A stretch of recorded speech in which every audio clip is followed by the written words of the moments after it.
Bangla lifestyle channel থেকে আপনাদের সকলকে স্বাগত। দেখতেই পাচ্ছেন দূরে রয়েছে জগন্নাথ মন্দির পুরীর। স্বর্গদ্বার থেকে পুরীর জগন্নাথ মন্দির আসার যে রাস্তাটা ছিল আগে ভারত সেবাশ্রমের পাশ দিয়ে, সেই রাস্তাটা কিন্তু এখন নেই। এখন একটু ঘুরপথে আসতে হয়। দেখলাম যে টোটো বা অটো ছাড়া পুরীর মন্দিরে আসা স্বর্গদ্বার থেকে একটু অসুবিধাই আছে, অনেকটাই রাস্তা আসতে হয়।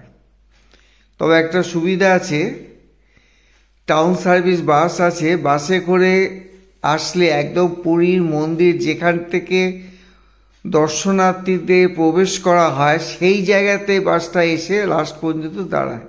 এতে একটা সুবিধা আছে, মাত্র 15 টাকা ভাড়া নেয় স্বর্গদ্বার থেকে, সেই বাসে করেও আসতে পারেন।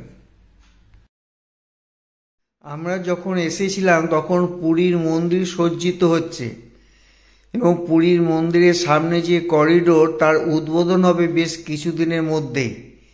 সেই জন্য বেশ পুরীর মন্দিরে রং করা বা অন্যান্য কাজগুলো বেশ দ্রুত গতিতেই চলছে এবং সামনে দুবেলায় মোটামুটি খুব ভিড় থাকে।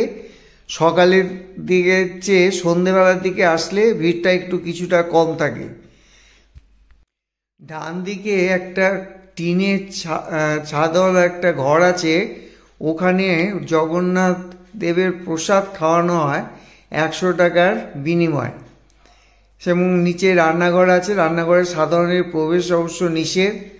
ঠাকুরের ভোগ, খিচুড়ি, প্রসাদ, পায়েস বা অন্যান্য পোলাও সব কিছুই রয়েছে। ওখানে বসে খাওয়ারও ব্যবস্থা রয়েছে বা ঘরে নিয়ে আসারও ব্যবস্থা রয়েছে। ওটা আনন্দ বাজার বলা হয় জায়গাটাকে। পুরী মন্দিরে জগন্নাথ দেবের চিত্র, ভিতরে ছবি এবং রান্না করা হয় পরপর হাঁড়িতে বসিয়ে। এবং দেখতেই পাচ্ছেন যে কত হাঁড়িতে ঠাকুরের প্রসাদ রান্না করার আগে সমস্ত কিছু সাজিয়ে দেওয়া হয়, তারপর অটোমেটিকভাবে ওগুলো বসিয়ে দিলেই রান্না হয়ে যায়। সেই ছবিগুলো আমি আপনাদের সামনে শেয়ার করলাম। এই সামনে মন্দিরের গেট, কিন্তু এখান দিয়ে তো মন্দিরে ঢোকা যাবে না। সামনে একটা বিরাট লন, এই লনের উপর আলপনা আঁকার ব্যবস্থা করা হয়েছে, যার জন্য লোহার গেট দিয়ে ঘিরে রাখা হয়েছে যাতে সাধারণ লোকে প্রবেশ করতে না পারে। এই যে জায়গাটা দেখতে পাচ্ছেন, এখানে আলপনা তৈরি করা হচ্ছে। আগামী কিছুদিনের মধ্যেই এর উদ্বোধন হবে এবং তার একটা প্রস্তুতিও চলছে।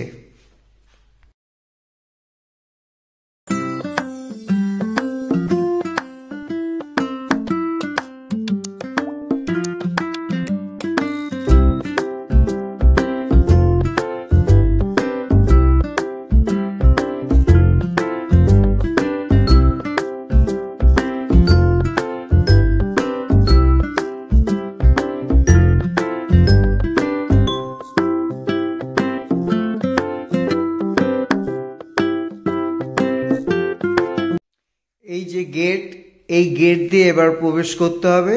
যেহেতু বিকেলবেলা সেই জন্য লাইনটা খুব কম আছে। এটা প্রায় মন্দির থেকে প্রায় 800 মিটার দূরে, প্রায় 1 কিলোমিটারের কাছাকাছি বলা যায়। এবং এর সামনেই রয়েছে সেই বাস স্ট্যান্ডটা। কাজে বুঝতে পারছেন অনেকটা দূর থেকেই শুরু হয় এই লাইন দেওয়াটা।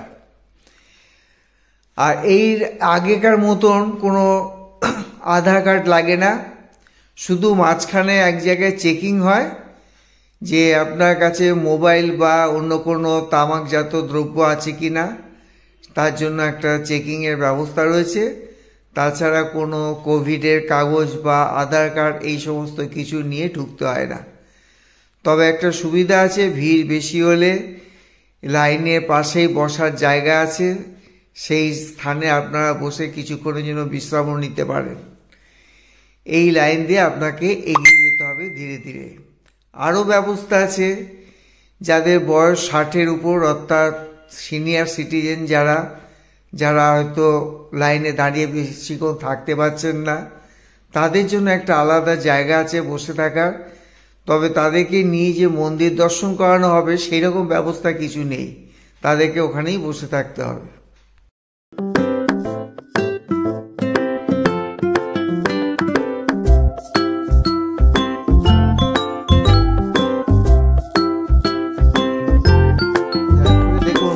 এইখানটায় কাটা, কিন্তু এই দিক দিয়ে যে ঢুকবে সেই উপায় নেই। এটা করেছে আশেপাশে মানুষদের যাতায়াতের জন্য এই রাস্তাটা করেছে।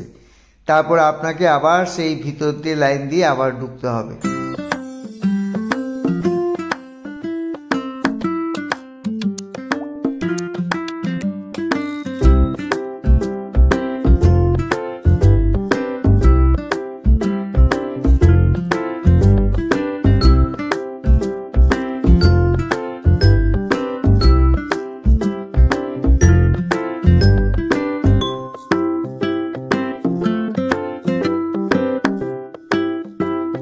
এইখানটায় যে ফাঁকা একটা জায়গা দেখতে পাচ্ছেন, এটা কিন্তু ফাঁকা না। এইখানটা দিয়েও আপনাকে আবার লাইন দিয়ে আবার চলে যেতে হবে। এটা ওই আশেপাশে লোক দিয়ে যাতায়াত করার জন্য ফাঁকা রাখা আছে, কিন্তু আপনি কখনো এই ভিতর দিয়ে ঢুকতে পারবেন না। আপনাকে ঢুকতে গেলে কিন্তু সে আগে প্রথম থেকেই ঢুকে আসতে হবে আপনার। এই যে সামনে একটা যে বিল্ডিং দেখতে পাচ্ছেন, এবার লাইনটা ওই বিল্ডিংয়ের ভিতর ঢুকে যেতে হবে এবং সেই বিল্ডিংয়ের ভিতরে গিয়ে চেকিং হবে।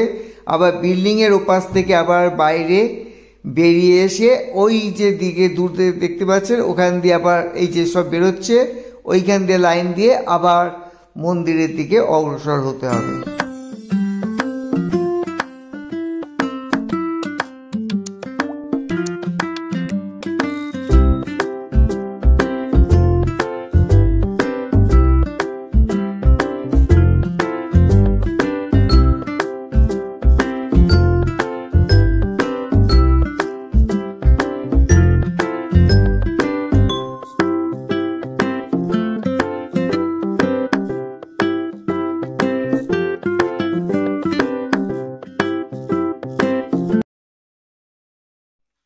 এবার দেখুন লাইন দিয়ে সবাই বেরিয়ে আসছে। এবার বেরিয়ে এবার ধীরে ধীরে মন্দিরের মূল যে ফটক, সেই ফটকের ভিতর প্রবেশ করবে। তার আগে একটা জলের জায়গা আছে, সেই জলে পা ধুয়ে তারপর মন্দিরের ভিতর প্রবেশ করতে হবে।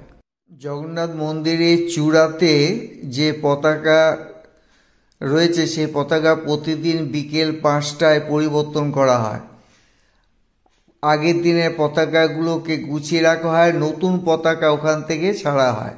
সেইটাই আমরা এখানে দর্শন করব, আপনারাও দর্শন করুন। এইটা খুব দেখতে গেলে অনেক আগে থেকে এসে একটু লাইনে দাঁড়িয়ে থাকতে হবে, একটু ভিড় হয় দেখার জন্য, খেয়াল করুন আপনারা।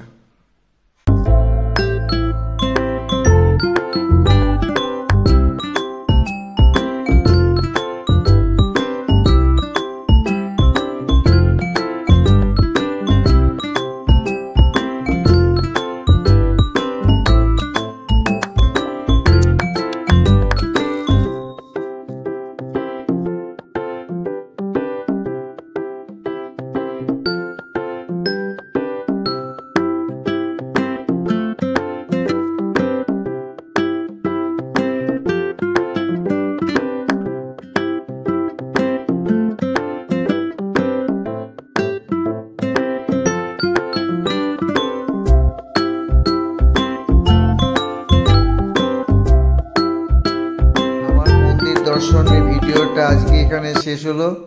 আপনারা চ্যানেলটাকে অবশ্যই সাবস্ক্রাইব করবেন এবং ভিডিওটাকে লাইক ও শেয়ার করবেন। আগামী দিনে আমি আবার নতুন ভিডিও নিয়ে আসব। ততদিন আপনারা সুস্থ সবল থাকুন, ভালো থাকুন। আজকে এই পর্যন্ত, টাটা।